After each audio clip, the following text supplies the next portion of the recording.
नमस्कार किसान भाई, स्वागत है आपका हमारे यूट्यूब चैनल धाकड़ फार्मिंग में।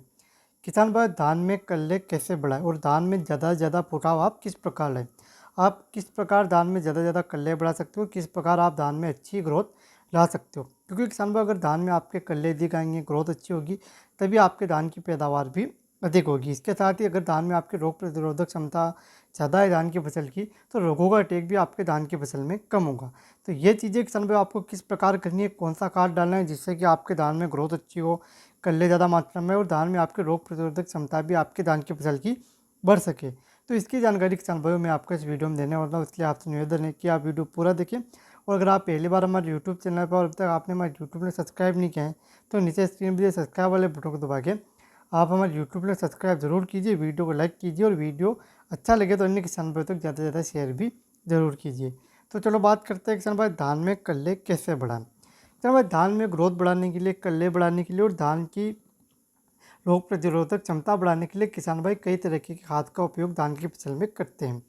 तो अलग अलग क्षेत्रों में अलग अलग तरीके के खाद का उपयोग किसान भाई धान की फसल में करते हैं।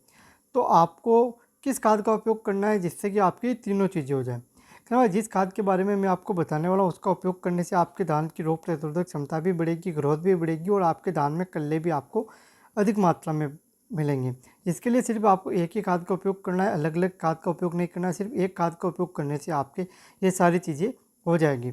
तो इस खाद का नाम है किसान भाई जिंक सल्फेट। किसान भाई, जिंक सल्फेट में आपको जिंक और सल्फर दोनों की पूर्ति आपकी एक साथ धान की फसल में हो जाएगी।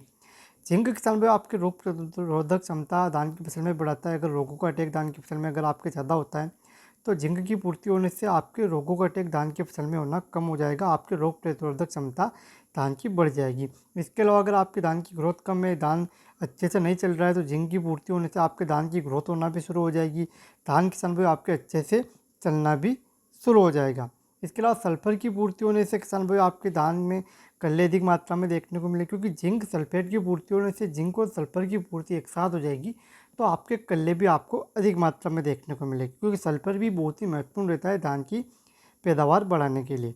तो जिंक सल्फेट की पूर्ति किसान भाई आपको धान की फसल में करनी है। इसकी पूर्ति है जब आप धान की रोपाई कर देते हो किसान भाई, तो धान की रोपाई के 15 से 20 दिन के बीच में आपको इसकी पूर्ति करनी है। जब आप धान की रोपाई कर देते हो तो 15 से 20 दिन की अवस्था जब धान की फसल की हो जाती है, तब आप जिंक सल्फेट खाद का उपयोग धान की फसल में कर सकते हो। अगर इसकी मात्रा की बात की जाए तो लगभग 5 से 8 किलोग्राम प्रति एकड़ के हिसाब से जिंक सल्फेट की आपको मात्रा लेनी है। क्योंकि किसान भाई, अगर जिंक और सल्फर की पूर्ति अगर आपने शुरुआती अवस्था में धान की फसल को अगर आप कर देते हो, तो शुरुआती अवस्था से ही आपके धान का पौधा अच्छे से ग्रोथ करेगा, उसमें फुटाव अधिक देखने को मिलेंगे और उसकी रोग प्रतिरोधक क्षमता भी शुरुआती अवस्था से आपके धान की फसल की अच्छी होगी।